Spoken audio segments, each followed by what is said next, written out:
So hello everyone. Welcome to this session. Um, if you are here with us, give me a thumbs up or any emoji. Use your favorite emoji to show us your presence here.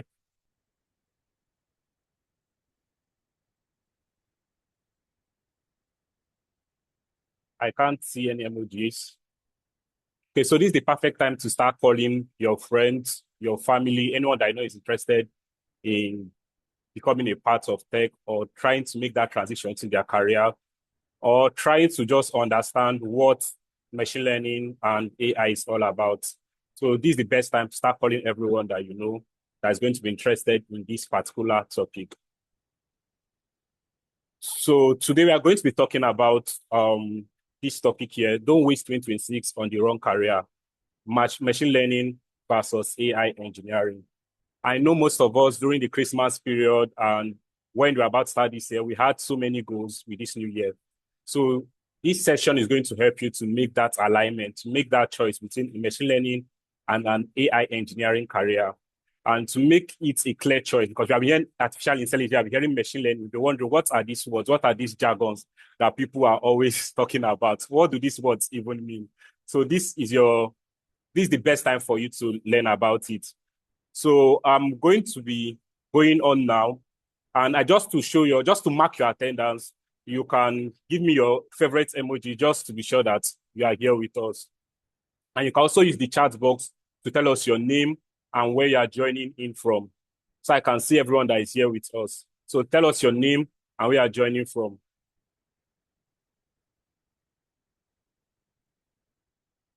So before we dive into the topic, I'm going to give a brief introduction to the people that are responsible for this particular session, for this masterclass that we are having right now. This session won't be possible without 10 Analytics. So let's give them a round of applause. So what is 10 Analytics even about? So 10 Analytics is a leading edtech company focused on specialized training in technological skills and delivering comprehensive data consulting services. So it's basically an edtech and a data consulting firm. And they have over 5 years of experience. We just celebrated our 5 years anniversary last year. I have over 5 years of experience building talent for the technological workforce that is talent focused on technology. And we have helped over 2,500 people transition from the classroom into their first tech job. So I think we should give 10 Analytics a round of applause for what they have achieved so far. So please, as I'm speaking, you can drop your name and where you are calling in from. We are going to do a roll call immediately I finish introducing our host for today. So we are committed to making technological sector more accessible through premium and experiential training in data analytics, business analytics, data engineering, data science, financial analysis, HR analytics, agile project management, cybersecurity, AI engineering. And we have a team of instructors from leading global companies like Apple, Microsoft, McKinsey, Amazon, etc. They build wealth of real-world experience and are dedicated to delivering and engaging this experience that ensures you receive maximum value from investments in your future. So you can connect with us across all platforms. You can check our website at www.10analytics.io. You can check us on Instagram at 10analytics. You can check us on Twitter or X as they call it now, 10analytics, and also on LinkedIn, we are 10analytics.com. So while I'm here, my colleague dropped a form in the chat box. You can fill the form to get this particular slide I'm presenting right now, along with the recording of this session. So please, let's try as much as possible to fill the form because that is the only way you can access this thing. You cannot access it without filling this particular form. So you might be wondering, who is this dark man that have been talking to us so far?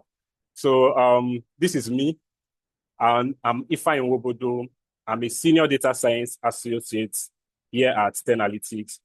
So I have over 5 years of experience in technologies, especially. So everything data, I have experience in data analytics, data science, machine learning, and more recently, I did some consulting work in predictive AI engineering. So I have experience in the two topics we are talking about today, which is machine learning and AI engineering. I also have experience in related field.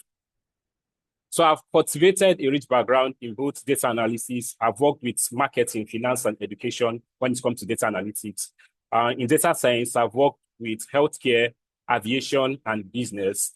And in machine learning, I've worked with a wide range of industry, both for consulting, facilitating, and as well as a regular 9 to 5 in these particular roles. So as I said, keep introducing yourself in the chat box. I've only seen one person, Aruwolo Adebayo from Ikeja. Welcome to the session. So I need more names. I need you guys to write your name and where you're joining from.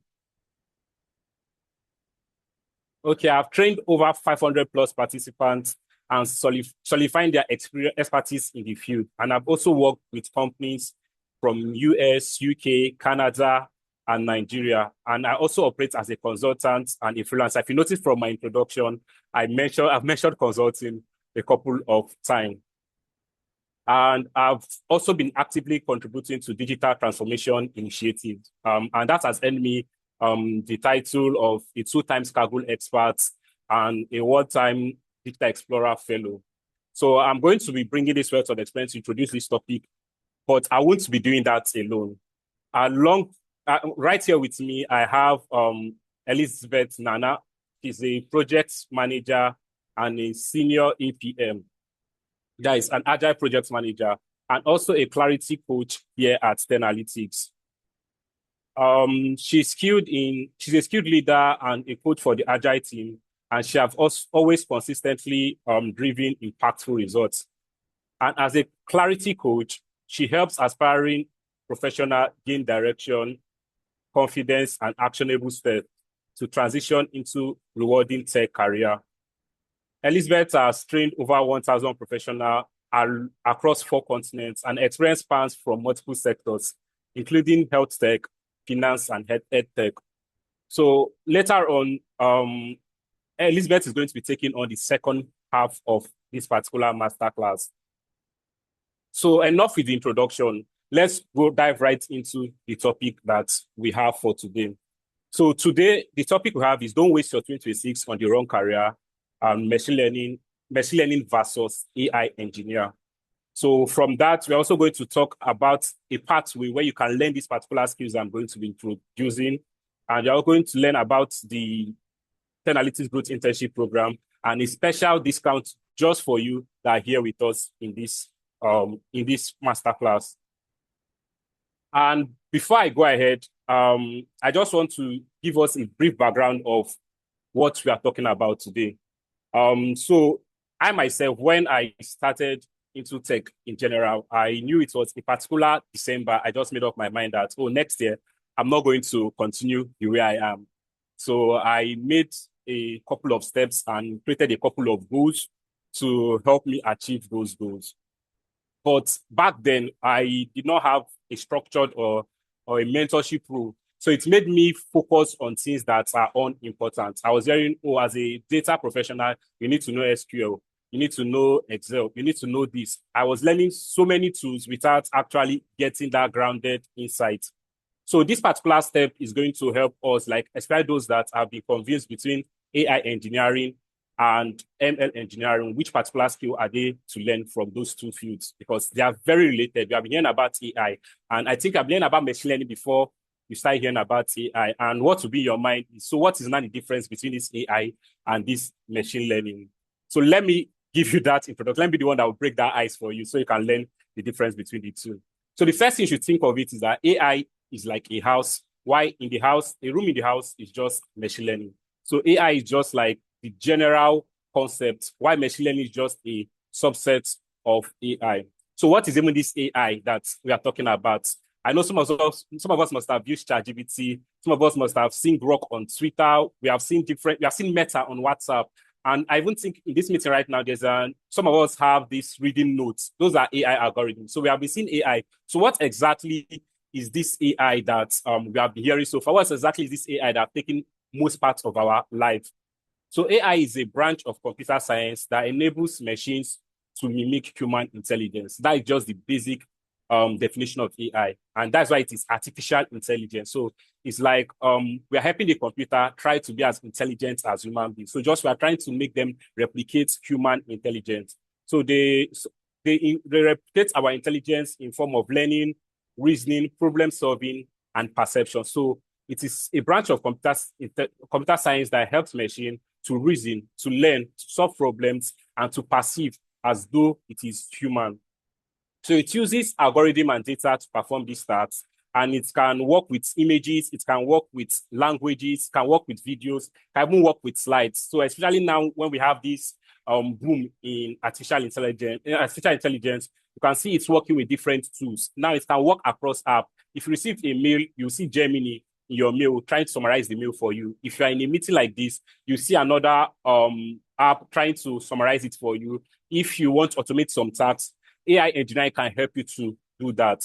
So the three main stack that they use in AI engineering is cloud AI. So cloud AI is just like a storage for all the data. Because remember I mentioned that AI uses data in its process. So cloud AI is just like a storage for all the data that is going to use in this is reasoning, is learning, and problem solving. So it's just more like the brain of the AI. Then we have API. So API helps us to connect to both this data and to existing AI platform. So although I know most of us, our knowledge of artificial intelligence might be limited to ChatGPT, but some of these other apps that I mentioned that are built on AI, they're actually built on already existing platforms like ChatGPT. So it's this API that allows them to connect to those platforms. Then we have what we call automation tools. So what automation basically is it helps us repeat processes, like it helps us with repetitive tasks so that we don't have to put human effort in it. So the machines and the computers can help us to do those repeated things. So if you know there's something in your job that you do repeatedly, that each day you come to work and you keep doing that same thing most of the time, just know that it's something that can easily be automated by AI, or that might likely be automated by AI. And that's why most people fear that AI can take jobs from us humans. And don't be afraid. I think mastering these skills in AI and machine learning as a whole will make you proof from this AI takeover, because you have the skills to actually do this automation. AI cannot work on its own. It needs human effort to make sure it is effective. And it's this mastery of these skills that will allow you to be able to use AI to your advantage. And someone will let you know how you can get access to these skills and how you can get access to this AI engineer and how you can use it to automate your tasks and your workflow after I'm done with my side of this masterclass. Wait till the end and you'll find out. Then we have the second baby in this our topic, which is machine learning. So remember I said we are trying to compare AI engineering with machine learning. So AI engineering, we said AI engineering is like the house, or AI is like the house. The machine learning is just a subpart of this AI. So just think of machine learning itself as a child learning something new. So remember we mentioned that AI tries to learn, perceive, solve problems like human. So think of machine learning as helping those machines to learn. It's also the name, machine and learning. So like we're helping these computers to learn new things. So what is the formal definition of machine learning? So machine learning is a subset of AI that enables system to learn from data, identify pattern, make decision with minimal human intervention. So I know some of you might be interested in this slide. To get access to this slide, my colleague dropped an attendance form here. So just try to fill the form and you have access to both this slide and recording of this particular session. So as I mentioned, machine learning learns from data, identify pattern, and makes decision with minimal human intervention. So remember I said AI tries to act like human, but machine learning is the part that allows you to use data to identify patterns so that it can make those decisions effectively. So the main stack that machine learning is involved in is data platform, training frameworks, and monitoring tools. So data platform is like the data that it identifies the pattern with. So every day Teams takes your data. Like now that we're in this meeting, Zoom is collecting information of the amount of people in this meeting, the amount of chats in the inbox. That's why I can see a number at this chart part. And even the participants, you can see a number in the number of participants here. So it takes all those data and tries to discover pattern in it and make and help people make decisions, or sometimes actually automate that decision-making process using the pattern it found out from that data. So we have what we call training frameworks. So training frameworks allows it to use those data to help the machine to actually do the learning. Then we have monitoring tools. So these monitoring tools, because we have had that computers are prone to garbage in and garbage out. So these monitoring tools allows us to notice when these computers are making mistakes and how to solve those mistakes for them, and how to help them make better decisions, even if it is not a mistake, to improve, to optimize their decision-making process. So this particular diagrams shows what the relationship between artificial intelligence and machine learning. So as I mentioned, artificial intelligence is the house, then machine learning is just like a room in the house. So machine learning is just a subset of artificial intelligence. So don't see it as two separate parts, but just see machine learning as a specialization in artificial intelligence. So what are the differences between artificial intelligence and machine learning? So they have three main differences. So they have a difference in scope, a difference in approach, and a difference in goal. So scope, approach, and goal. So this is like the formal three difference between artificial intelligence and machine learning. So in scope, as I mentioned, machine learning is broader. Artificial intelligence is broader than machine learning. So it's like the powerhouse of everything. Then machine learning is just a subpart of this powerhouse. And machine learning is just focused more on pattern learning from data. So you give it data, it looks at the pattern, then it uses it to make a decision, or it analyzes the data and tries to use that pattern to automate some process. In approach, artificial intelligence focuses on rules and logic learning. So it looks at the rules that humans follow, or the rules that are evident in the data, and try to think of the logical process from it. But to learn those rules, we need machine learning to learn from the data. And finally, goal. Artificial intelligence, the goal of artificial intelligence is to simulate human decision. And also, the goal of machine learning is to improve prediction. So as I mentioned, it looks at the data, then tries to look at things outside the data. So it looks at pattern data, then try to induce or deduce from what is learned from the data on things that are not shown within the data, like things outside of the data. So to become a machine learning engineer, because remember, our main topic is not just the difference between these two fields. Our main topic is how do we get started in machine learning and in artificial intelligence. So what are the skills required to be a good machine learning engineer? So how do I make that decision if I want to be a machine learning engineer or an AI engineer? What skills do I need to be a machine learning engineer? So you have to have an analytical mindset to be a machine learning engineer. So you have to be somebody that can look at a problem and turn it into something that can be answered with data. So the problem might exist in day-to-day things. Oh, why our customer churning? Why our customer not coming back to us after buying the first product? Or okay, why do our clients fall victim for fraudulent apps and things like that? Or why are people not clicking on our ads? So you hear something like that, you can look at the data and turn it into a problem that data can solve. So that's what it means by data analytical mindset. So the next thing is statistical reasoning. Can you apply statistics to those data to uncover this pattern that we are talking about? So don't think of these statistics like the statistics that some of us had learned during our formal education process, maybe from secondary school or from university. So these computers actually solve those statistics for us. So you just need to have that logical understanding of what each of those concepts mean and how they can apply to give results. So the next thing is model evaluation. So if you have been able to use these statistics to uncover pattern from the data set, how can you make sure that this model keeps performing well, or it is optimized to find the best pattern within the data? So that's where model evaluation comes in. And you also have to be a very patient person and someone that is open to experimentation. because you're going to be trying different models. You're going to be trying different statistical techniques. You're going to be looking at different parts of the data set, looking for different patterns in data sets. And sometimes just training the model, just like training the machine based on those data, sometimes it takes time for it to process the pattern that was given. So I remember when I created my first big data model, it took like 3 days just for the model to train. So that particular time, if you're someone that is not too patient, you might end up throwing your laptop on the wall because of the amount of time that has been taken. Then what are now the skills required for AI engineer? Because if you are just coming into this field, you might be confused that some of the things that I mentioned for ML engineer sounds like something that makes more sense for AI engineering.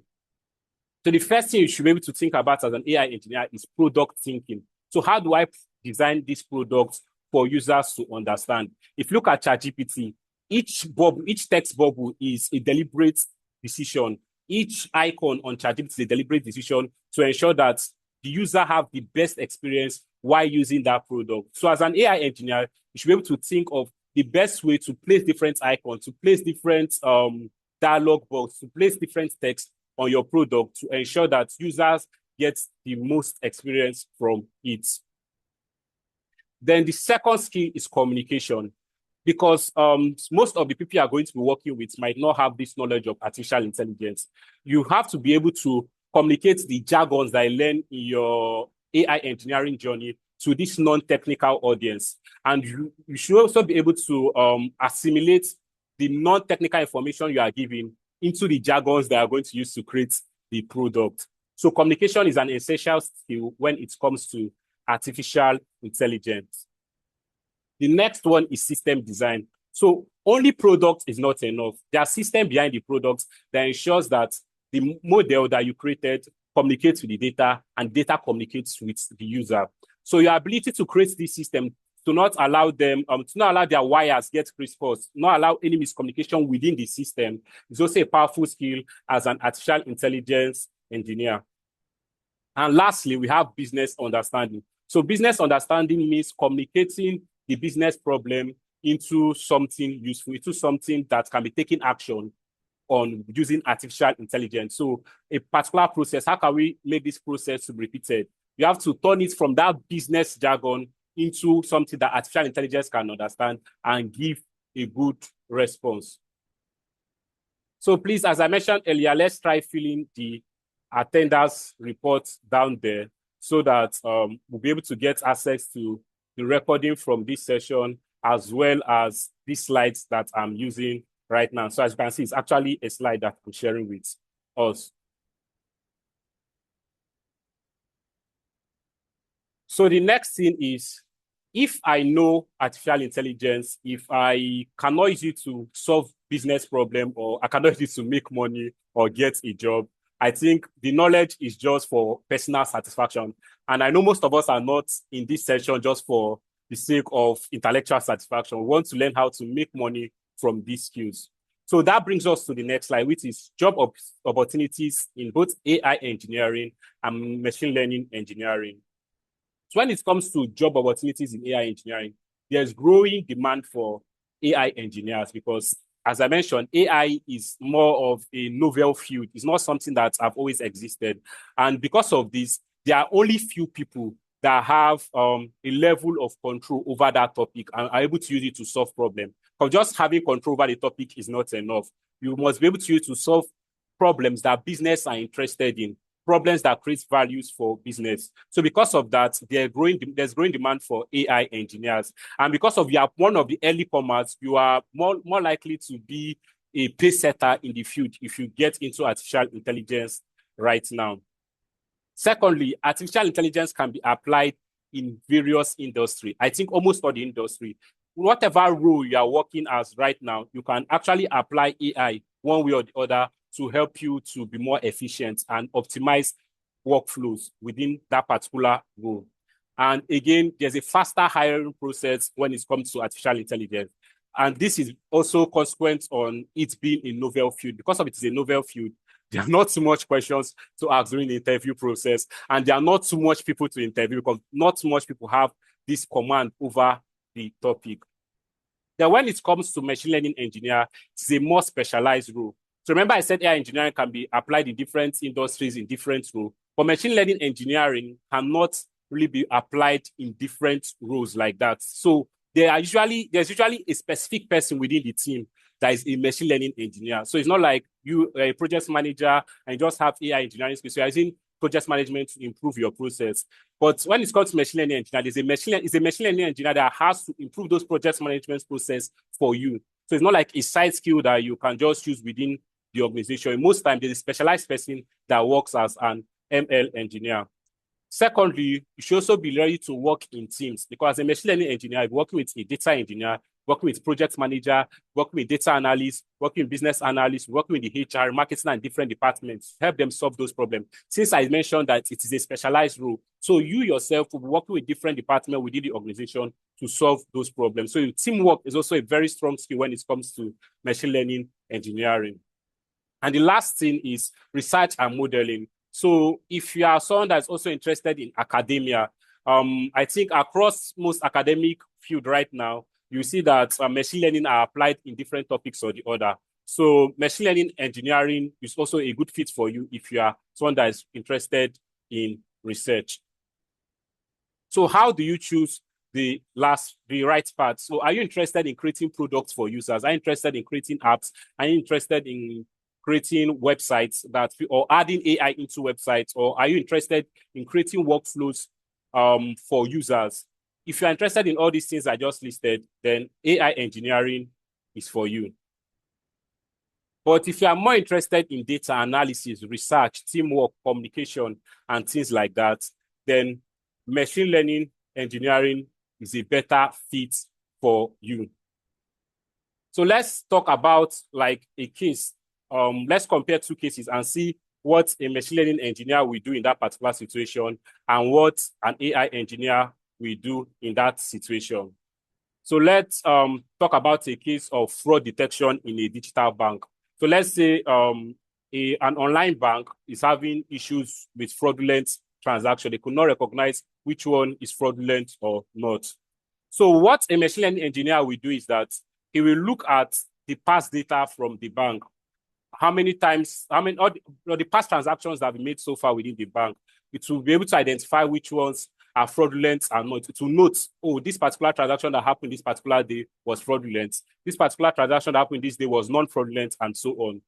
Then it will train a model to identify those patterns and use it to automate that decision process. So what this means is that now when you log into the app and it suspects that a particular transaction is going to be fraudulent, it will alert you immediately. So it has created a process based on the formal information it has gotten about fraudulence within that organization. And doing this, it has to work with different, because look at something like fraud. Fraud is not just something that you can just wake up one day and have in-depth knowledge about fraud. So it means you have to work with the forensic team, you have to work with the data analytics team, you have to communicate with the users, you have to work with the customer support team, because the customer support are the one that will have more information about users' experience with regards to fraud. So you see that you also have to work with risk and compliance, because those are things that are within their own domain. So as a machine learning engineer, teamwork should be your key skill, as well as communication and business understanding. So you are going to try to understand the business problem, communicate with different departments involved, and create a model that can alert users on fraudulent transactions. So it might not even really be alerts. It might be something more like report fraudulent transaction too.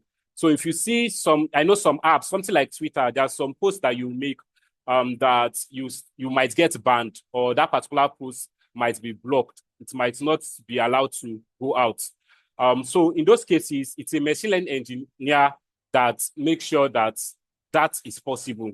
So they create systems and models that allows them to detect spam posts and every other thing like that. So that means they work with historical data to make this possible. So what of an AI engineer? What can an AI engineer do when it comes to this kind of thing? So the AI engineer, on the other hand, what he would do is that he might create a chatbot that helps the customers or the users when these fraudulent activities are reported. Oh, what are the process I need? What are the process? What process do I need to report this as fraudulent? How do I get my money back and things like that? So instead of a human always answering those type of question, there will be a chatbot that does that. So even if you are submitting a report instead of somebody having to read through the report, an AI engineer can create a bot that will read through the report and be giving feedback to the end users like if it is a human being. So now we have learned about AI engineering, we have learned about ML engineering. The next thing is, how do I become an ML engineer? How do I become an AI engineer? So our host today, 10 Analytics, they have a detailed process. They are about to share a detailed process on how you can move from a total newbie to a professional ML engineer and an AI engineer. So Elizabeth, that I introduced earlier, will be taking over from here to give us more information about this. Thank you very much, everyone. Thank you so much. If I almost do not want you to go. Thank you. Thank you for coming on this session to share your wealth of experience with everyone on the call.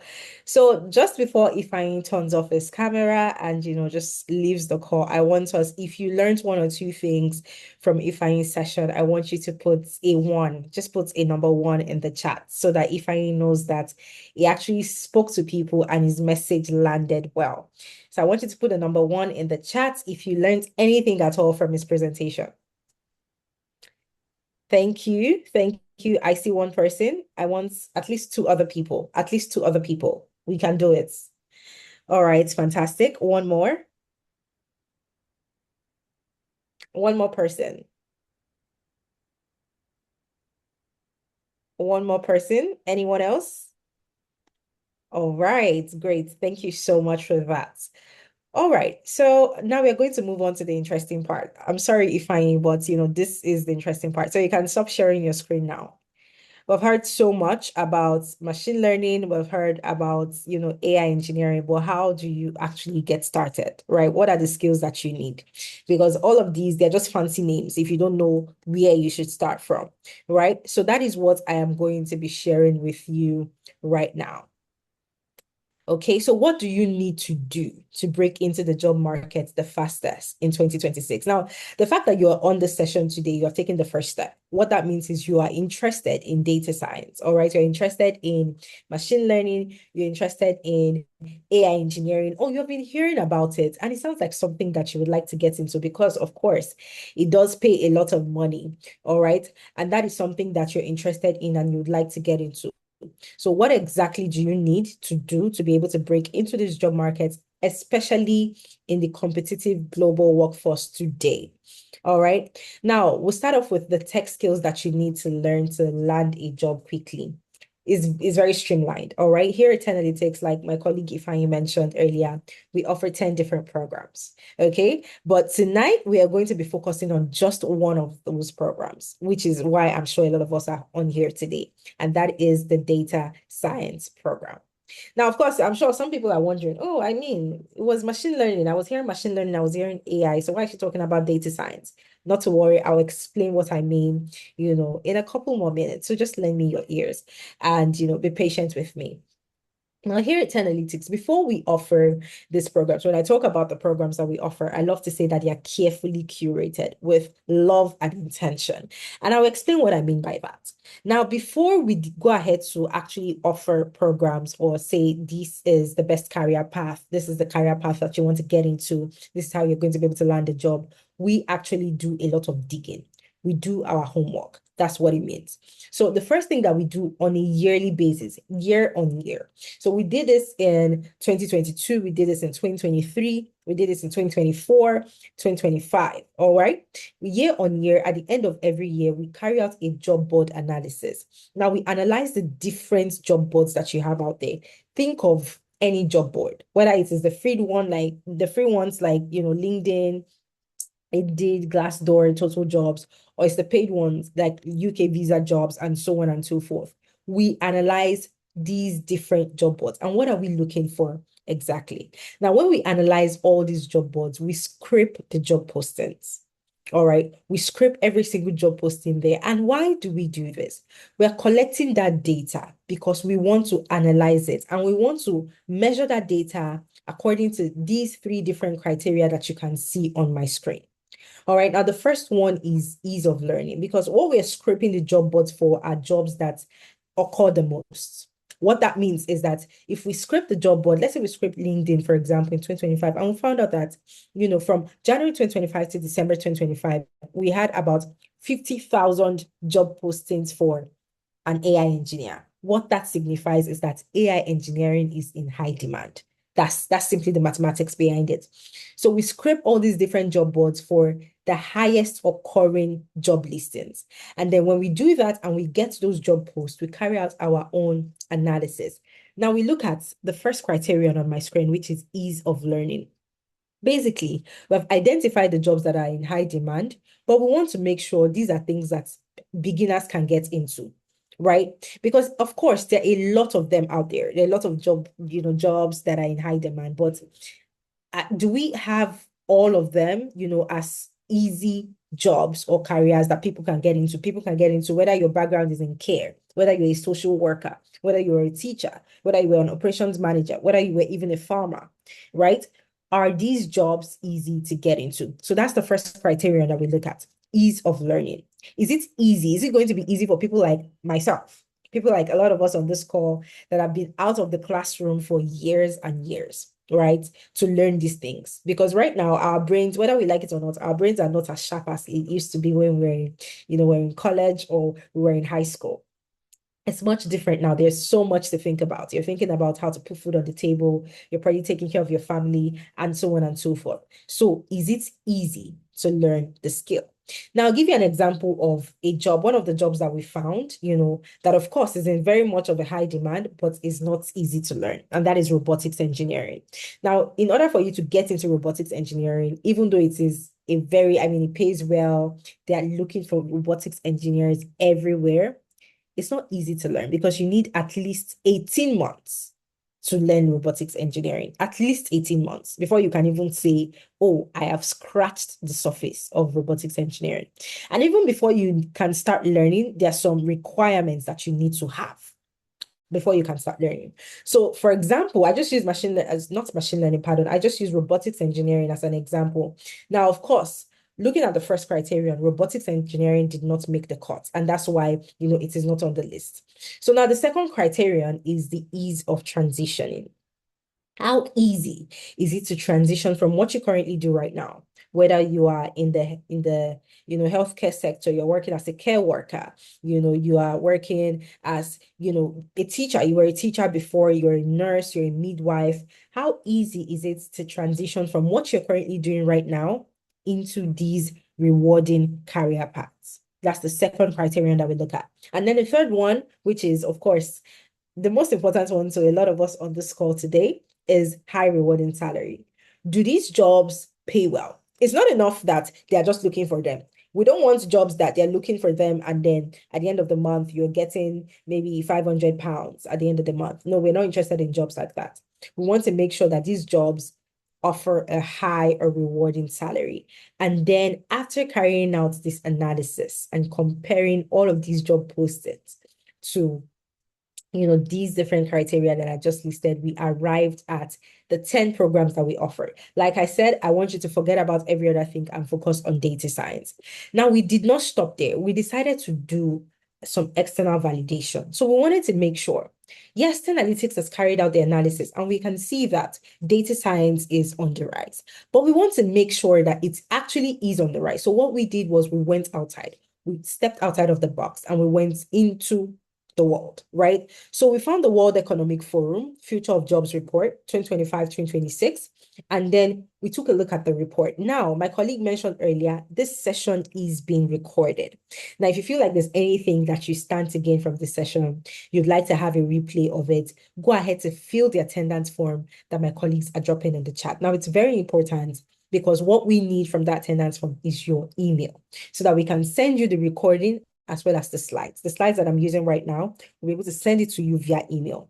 So go ahead to fill the attendance form if you'd like to get the access to this recording, as well as the slides that I am using. Now, the World Economic Future of Jobs report went ahead to highlight the fastest growing jobs. And you can see right here, I went ahead to take a snapshot. I also have this report linked on my slide. All right. So when you get the slide, feel free to go through the report yourself. But I took a snapshot and I attached it to the slide. And you can see very, very clearly the jobs that are highlighted. You see data analysts and data scientists, right? Data scientists, of course, what we're focusing on.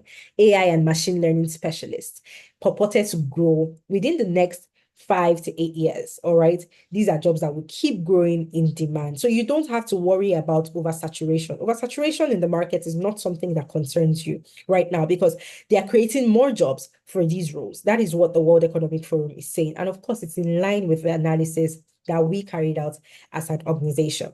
Now, what are some of the jobs that you can apply to in data science? You can apply to all the roles in data analytics. All right, you can become a data scientist. You can become a machine learning engineer, which is why, it's part of the topic for today. You can become a forecasting analyst, a demand planning, big data analyst, quantitative analyst, AI engineer, market research analyst, and so much more. There's so much that you can do. Now, just like my colleague said earlier, he said, machine learning is a room in, the AI engineering house. Now, I'll tell you that both AI engineering and machine learning are houses on a plot of land, and that plot of land is data science. Now, data science is the broader goal, of course. So if you're looking to get into machine learning, if you're looking to get into AI engineering, the program you should be looking at is data science, because there you have machine learning and AI engineering housed in the program. All right. Now, there's always been, and there will continue to be a talent shortage. This is your advantage. Now, what do I mean by this? Still talking about the reports from the World Economic Forum. You can see the talent hiring availability as well as the economy. And you're able to see, again, I have snapshots on here. If you can't see very clearly, just make sure to fill the attendance form. So once you get the slide, you're able to look at it yourself. Now you see countries that have a talent. What this means is that these countries, they have these roles available, but they don't have the talent to fill these roles. They are looking for them desperately. They are looking for AI engineers. They're looking for machine learning specialists desperately. All right. You have countries like Egypt, you have Morocco, you have the UAE, you have the UK, you have the US, you have South Africa, all these different countries, Canada, all right, Germany, Belgium, all of them, there's a talent shortage. Now, when I say this is your advantage, what do I mean? This is your chance to break in. Like I said earlier, oversaturation is not something that you have to worry about at all. All right. Because these organizations, they have these job openings, but they're looking for someone who has the skill. These different countries, they're looking for people who have the skill and they're willing to sponsor. That's the beautiful thing. If once they find someone that has the right set of skills that they're looking for, they're willing to sponsor you, into their country, as long as you have the skill and you can show proof of concept. Now, that is where we are going. All right. So you need to just make sure that you're taking advantage of this job shortage. You're taking advantage of this talent hiring shortage, because this is where you get to stand out. This is exactly how you will get to stand out in the job market. Now, what is the 6-step strategy? How exactly will we help you land a job in AI engineering or machine learning in 2026? Here is a strategy that we use. The first thing that you want to do for yourself, which I'm sure the fact that you are on here today, you have already taken that first step, is to identify your desired tech career. All right.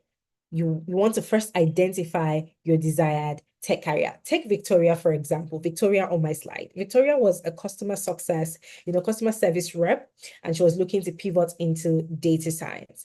Now, the first thing that Victoria did, she identified the program that she wanted to get into. She identified the career path that she wanted to get into. And then the next thing she did was to learn. Now, how did Victoria learn? It's not just by going online. There are free resources everywhere. Of course, you have YouTube, you have thousands and thousands, millions of videos free of charge that you can go on YouTube and watch whenever and wherever you want to. But Victoria did not just do that.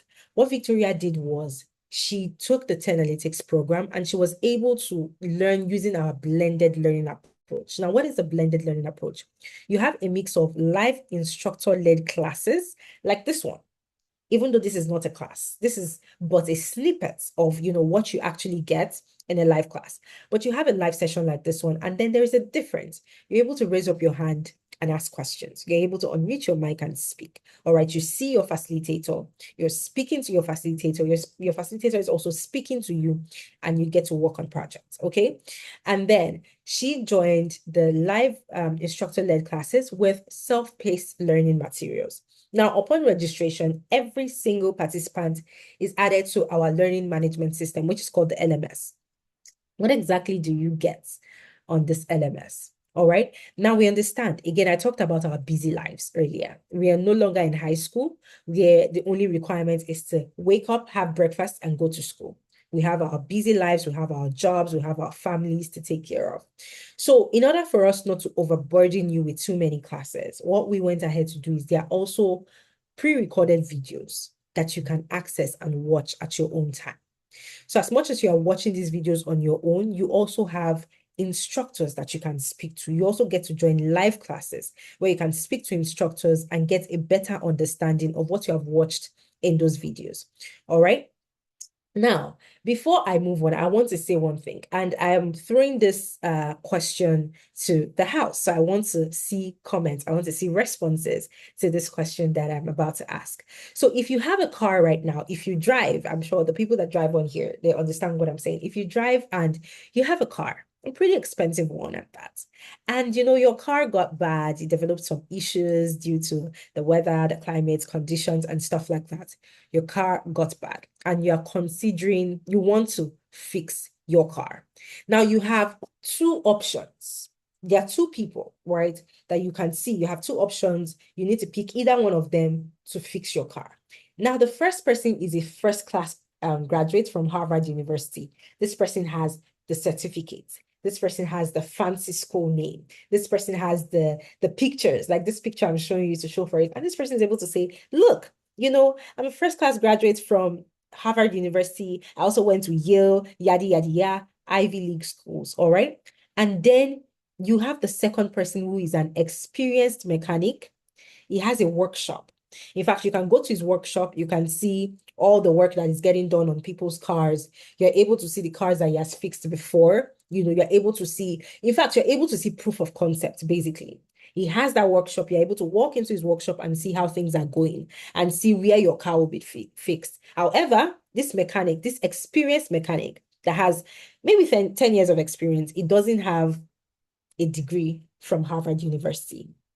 Who would you pick to fix your car? Would you pick person A, the first class graduate, or would you pick person B, the experienced mechanic? I want you to put your answers in the chat. Just put A or B.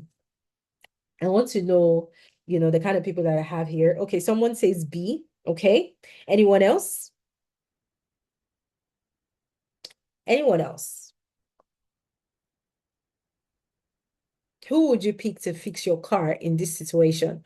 Oluwadamilola also says B. Fantastic. And that's the reason why it's very important for you to have a portfolio. Calvin says the mechanic. Thank you very much for that, Calvin. It's very important for you to have a portfolio. Now, I want you to take this out of the context of your car going bad and bring it to yourself. You want to make sure that when you're learning, you're gaining project-based experience. What that means for you is that you're learning by doing. You're not just learning by attending a session like this and listening to Elizabeth speak. I'm not just going to come to class and say, oh, this is machine learning. This is AI engineering. Bye, everyone. No, you are actually going to get your hands dirty. You're going to learn how to use all of these tools. You're going to learn it in real time. You get assigned projects. Now, this is how you become that experienced mechanic. All right? This is how you become that experienced mechanic, by working on projects over time.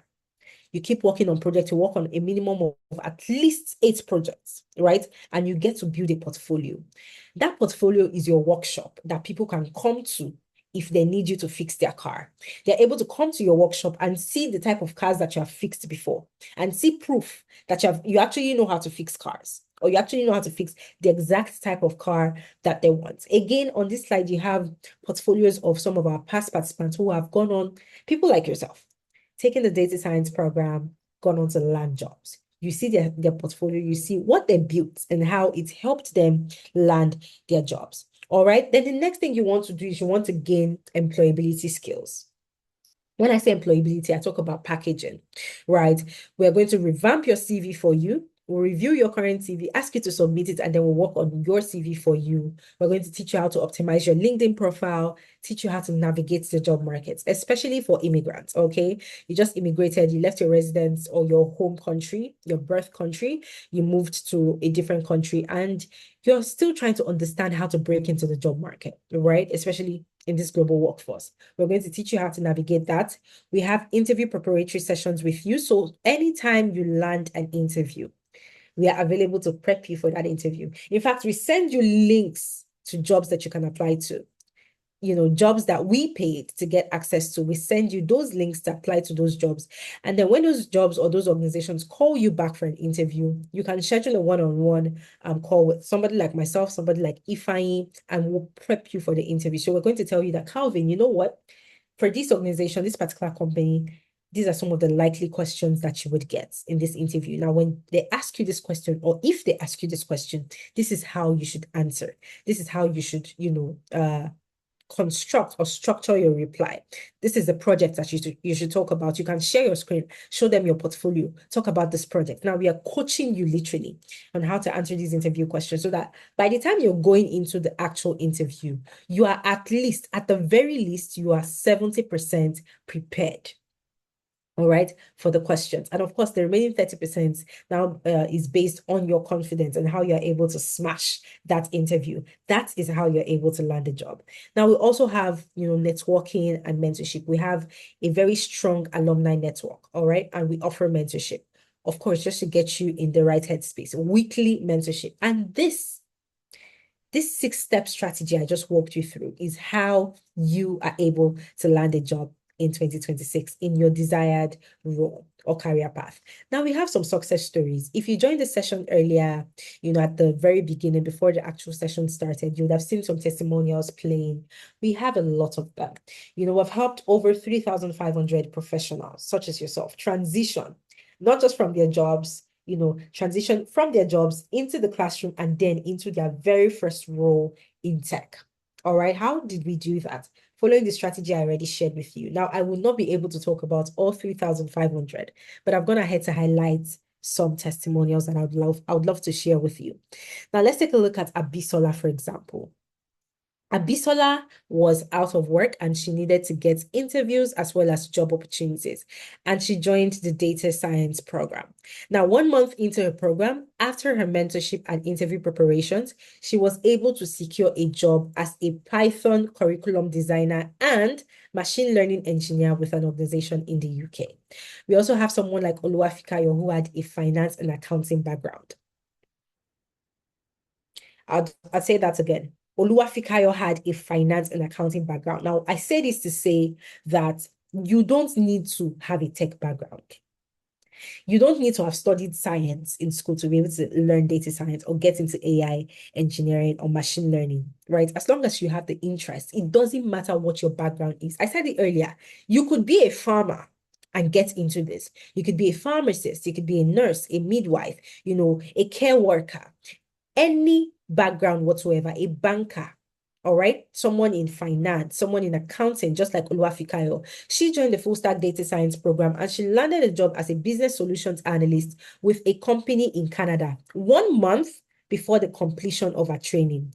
It wasn't even after the training she landed a job. She landed a job 1 month before she was done with the training. Of course, we have the testimonials to all of these. You have the actual videos where you can hear these people speaking. All right, we have it linked to my slide. We also have Ebube, who got a full-time job with the NHS in the UK as a data scientist after training with Analytics. You can see how she sent this, WhatsApp message. She was very excited. She also went ahead to take a picture of her ID.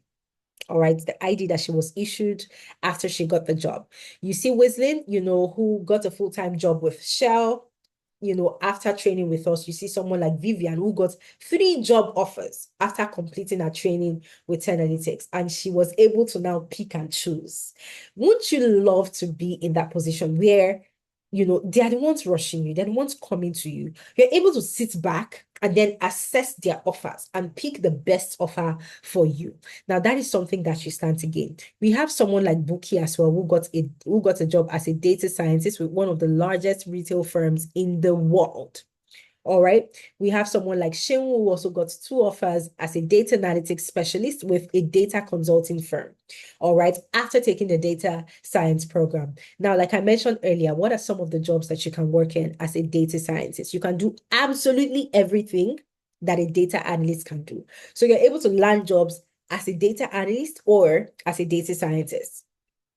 All right. We have a lot more. We have Sade who got her first job with our help, our interview prep, CV review sessions, as well as the mentorship. And she got the job in the UK as a data scientist. I can go on and on and on. We have Ikmat, who went from being a full-time stay-at-home mom in the UK to a data analyst with the NHS in the UK with full visa sponsorship.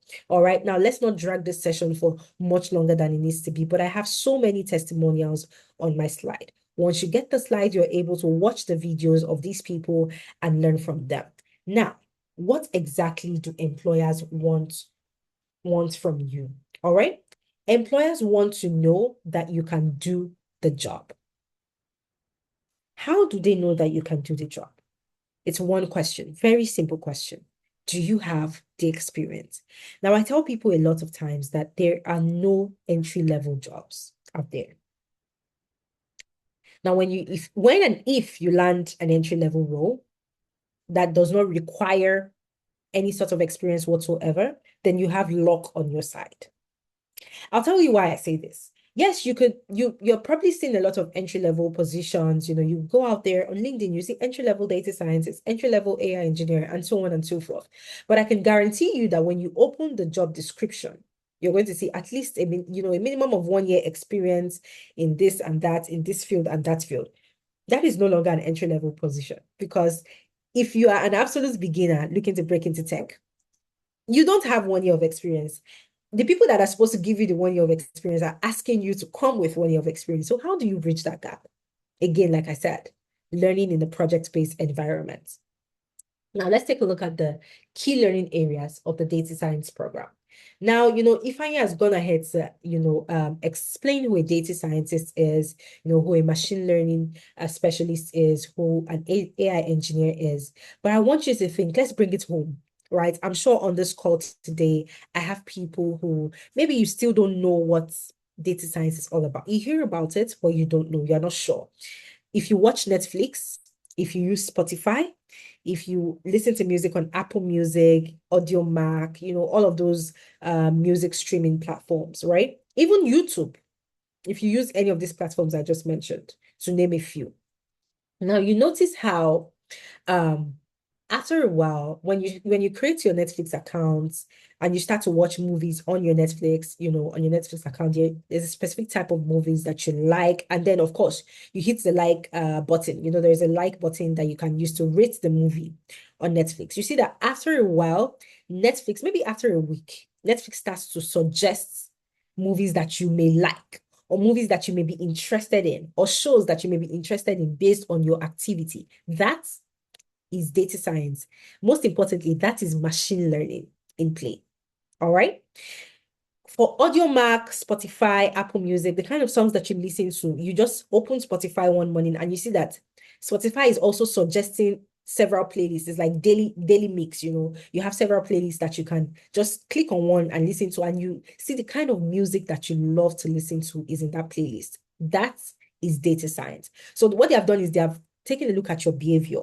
They have looked at the kind of music that you love listening to, the kind of movies that you love watching, and they're able to curate something for you. Now, it's not a human being that is sitting there in the background, scratching their head and thinking. They have already put those processes and those structures in place. And who is responsible for that? That is the data scientist. Now, what exactly would you be learning with this data science program? You learn statistics. All right, forecasting and predictive analytics using Microsoft Excel. Now, I mentioned earlier that, a data scientist is able to do absolutely everything that a data analyst can do, and then even do it better than the data analyst would. All right. So what that means is you're going to be learning everything that a data analyst should know. You learn how to use Excel. You learn how to use Tableau, pardon. You learn how to use SQL. You learn problem solving, right? All of these fantastic things. You learn the language of data. Very important. You cannot be a data specialist, a big data specialist, if you don't understand the language of data.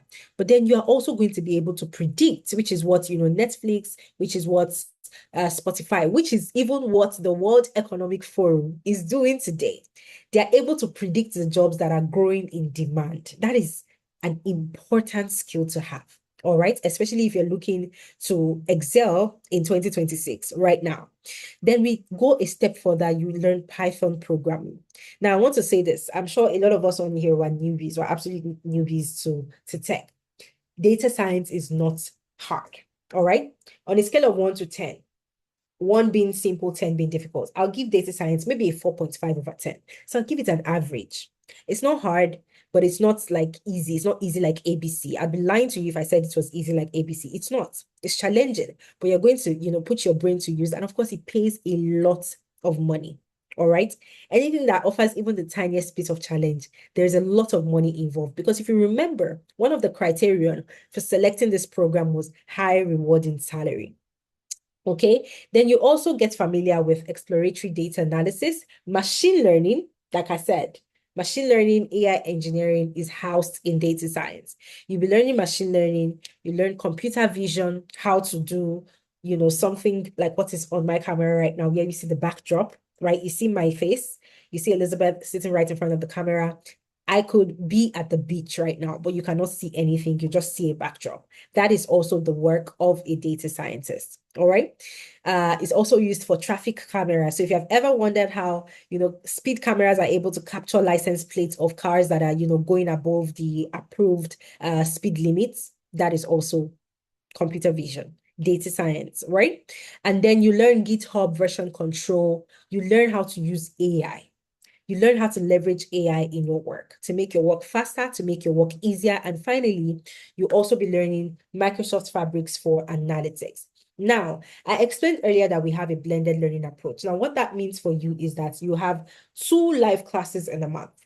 Now, these live classes, I love to call them marathon classes, okay? Meaning that they are long classes. So as much as you have 2 live classes in a month, it doesn't mean that we only get to see you or you only get to see us and interact with us 2 times in a month. Okay. Now, these live classes, they span 3 to 4 hours long, and these are the classes where you get to work on projects. So it's not a joke. You're not coming to class to read a textbook. You're coming to class to actually work on projects. You're assigned projects. You're working with a professional such as Ifeanyi to try and execute those projects.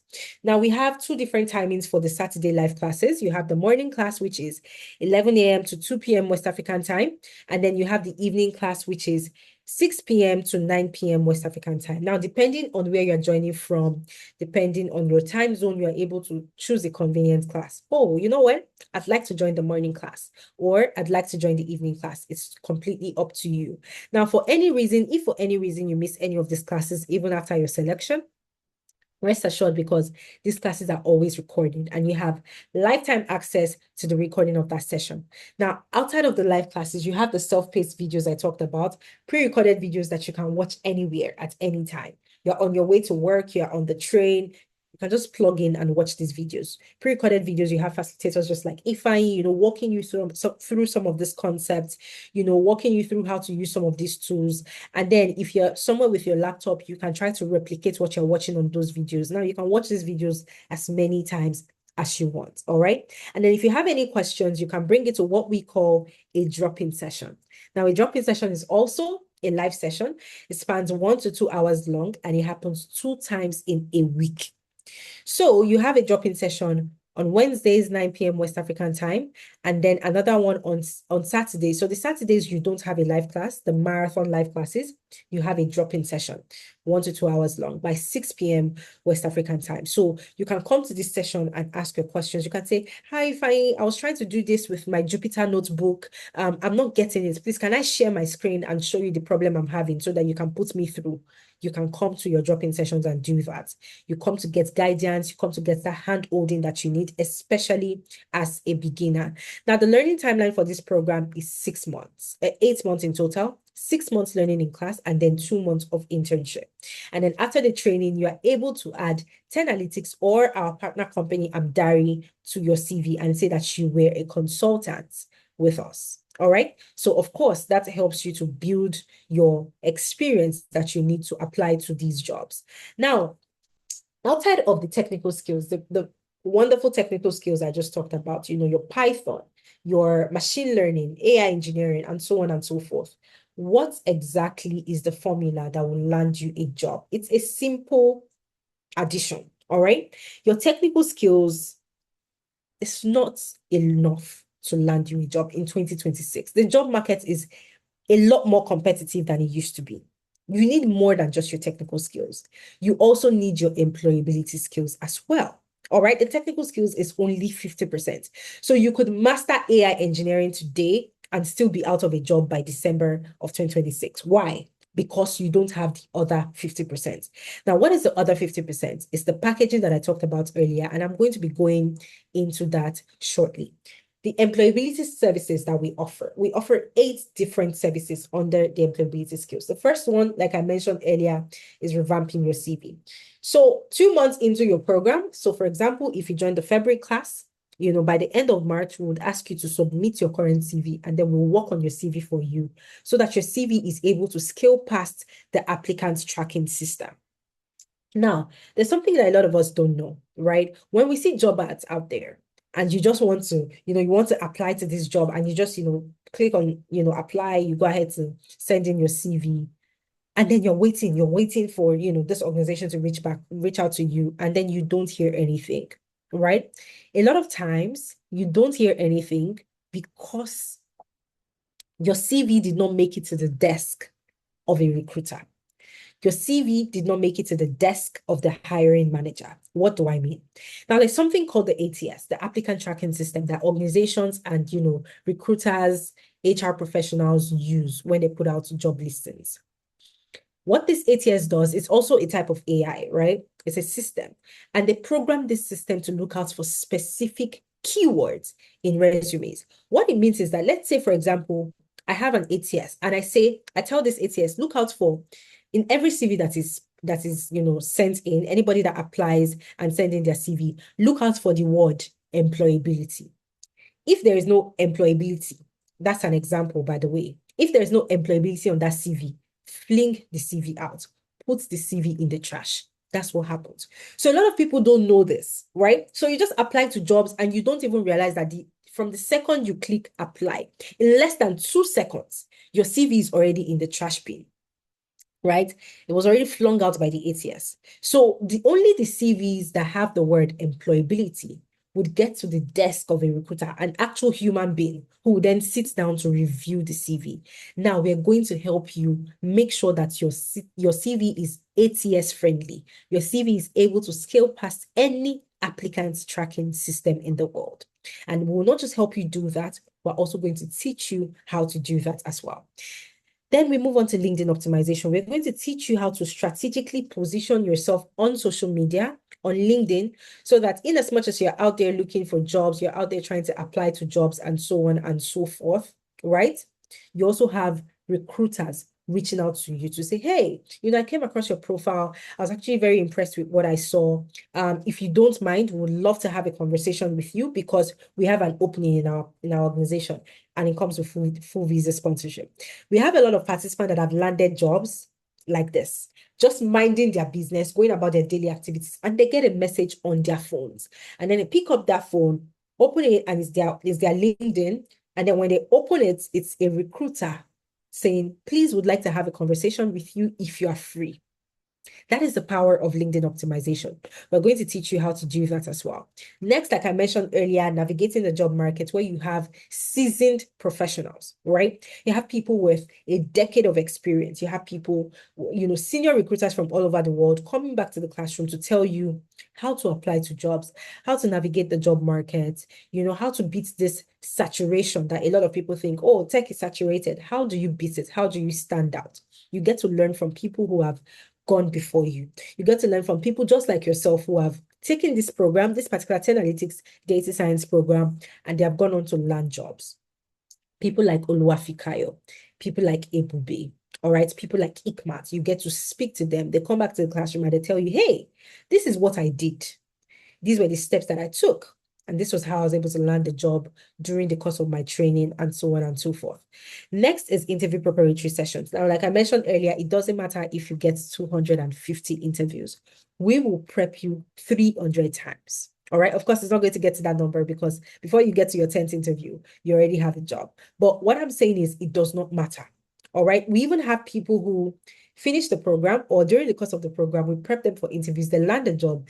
And then maybe 1 year later or 2 years later, they're looking to, switch organizations. They have another interview with another organization and they come back to us and say, hey, I was part of the 2024, data science program. I have an interview right now for a senior role. Please, can you prep me at no extra cost? And we will prep you for that interview. Now, I say this to say, when you have an interview, anytime you have an interview, you can book a one-on-one interview preparatory session with us here at Analytics, and we'll prep you for that at no extra cost. All right. All of this that I'm talking about, it comes with the package. You are not paying extra for any single thing. And then we have the job reference letter. Of course, if you need a reference or recommendation letter, feel free to put down our name and we'll provide you with that. We also offer on the job support. So when you land a job, as a newbie data scientist, the first month you get some tasks on the job. You don't even know you don't know what to do,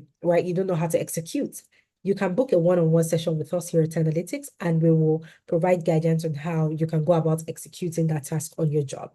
We also have weekly mentorship sessions, and finally, Upwork optimization sessions for people who are interested in freelancing, getting extra $5, well, not $5, but $500, $200, £100 here, £150 here, outside of your full-time role. We'll also teach you how to, leverage that opportunity as well. Now we have so many testimonials, so many of them, so many of them, so many of them.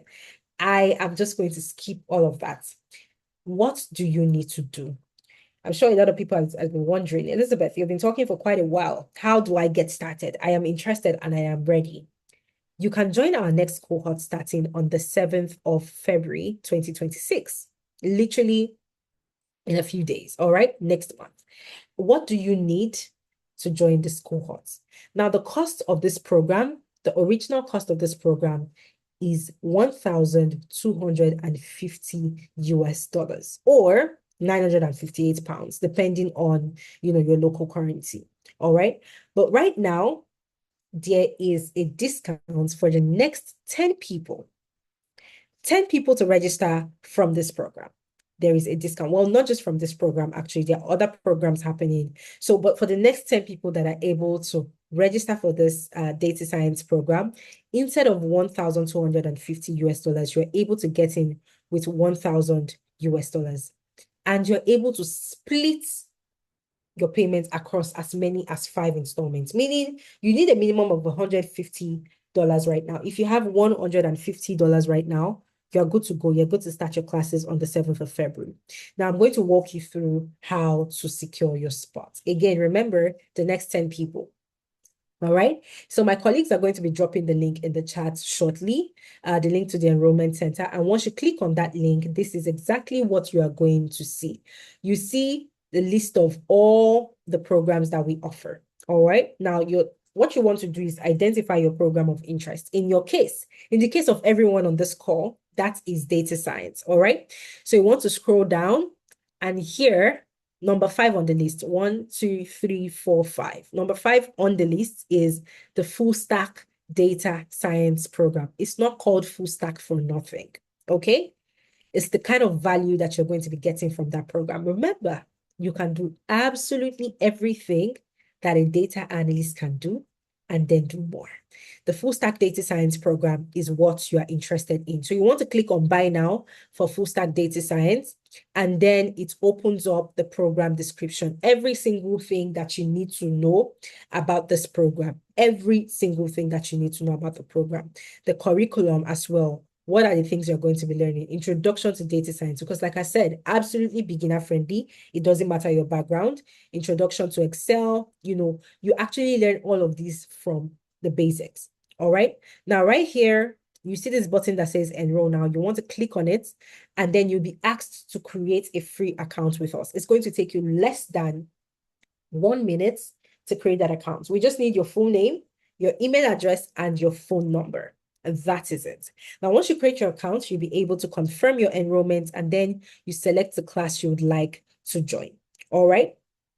So you have the February class, which starts on the February class, which starts on the 7th of February, and you can also join the March class, which starts on the 7th of March. Now, this is for people who are looking to take advantage of the discount, but you are too busy. You say, my February is booked. I'm going to be very busy in February, but I heard you have a discount running.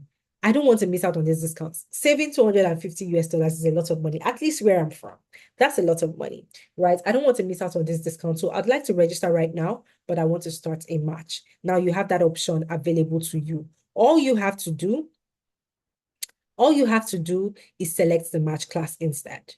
So you're able to select when you would like to start, whether you want to start in February or you want to start in March. All right. And then moving on, you have the payment options available to you. Now, I mentioned earlier that you're able to split your payments for as many as 5 times. What that means is that installmental payment is allowed. There's a payment plan. You can say, you know what, I have the money and I want to pay everything all at once. I'd like to pay 2 times. I'd like to pay 3 times. I'd like to pay 4 times, or I'd like to pay 5 times. Now, for people who are paying once or twice, yes, it's discounted at $1,000, but instead of them paying $1,000, they get to pay 975 US dollars instead for people who are paying once or 2 times. But once you start to split your payments more than 2 times, you start to pay 3 times, 4 times, or 5 times, you'll be paying 1,000 US dollars. All right. And then, like I said earlier, you need a minimum of 150 US dollars right now, and you're good to go. All right. I will see you in class on the 7th of February. It is that easy. So you just want to select the most convenient payment plan for you, click on apply discounts, and then go ahead to confirm your information on the screen. Now you see the total breakdown on the screen where you're able to see your next payment date, because again, it's installmental. And then when you see your next payment date, you're also able to edit. So what it's saying right now is today is the 29th of January, correct? And your next payment will be due on the 28th of February. Now you can say, I'm not going to have money, the 28th of February, and you can decide to edit the dates right here. So maybe move it to the 1st of March or the 2nd of March, and so on and so forth. So you just see the breakdown here, and then you are able to go ahead to click on this. I confirm that my information is correct. I've confirmed that I have read the 10 Analytics terms and conditions and I agree to them. And then you click on pay now and you pay using your local card. Now, you're able to pay in your local currency. It doesn't matter where you're joining from. All right, so let's take it back a little bit. We accept different currencies. We support multiple currencies. So if you're in the UK, you'll be paying in pounds, right? You have it in pounds here. There is a currency selector right here that you can use to select. If you're joining from Nigeria, you can switch to Nigerian Naira. If you're somewhere in the Europe, you can switch to euros. Okay. So it is very simple. You don't have to worry about converting your money, and you can just go ahead to pay with your card. So that is that for this session. Make sure to fill the attendance form once again, because I only went halfway through my slides. I still have so much more, that I can show you on this slide. There's so much more that you stand to, gain from this slide. We still have a lot of testimonials, a lot of success stories on here, all of our achievements, more and more and more success stories. All right. So just make sure to fill the form so you get access to my slides as well as the recording of this session, and you're able to, just peruse it and get started. Now, it is very important, like I mentioned earlier, to fill the attendance form. So fill the attendance form. Very, very important. If you want to get access to the slides that I am using or the slides that I use, as well as the recording of this session, so that just in case you were not really paying attention, it is very, very important to fill the attendance form. All right. Now, if you have any questions for me, I will just be taking a look at the chat for at least 1 minute, just 1 minute. If you have a question, put it in the chat right now. I will answer your question. If not, go ahead to click on the link to fill the attendance form. But more than that, click on the link to register. Very important. Next 10 people. All right. Just 10 people, not just from this session, from other sessions as well. 10 people to register. The next 10 people to register, you get to save $250 US, and you can start your program with $150. $150 US or 115 pounds, depending on your local currency. All right. So I see nobody has a question for me. So thank you so much, everyone, for joining the session, listening to me. Please feel free to drop off and enjoy the rest of your day. I look forward to seeing you in class on the 7th of February or on the 7th of March. All right. Bye, everyone, and take care.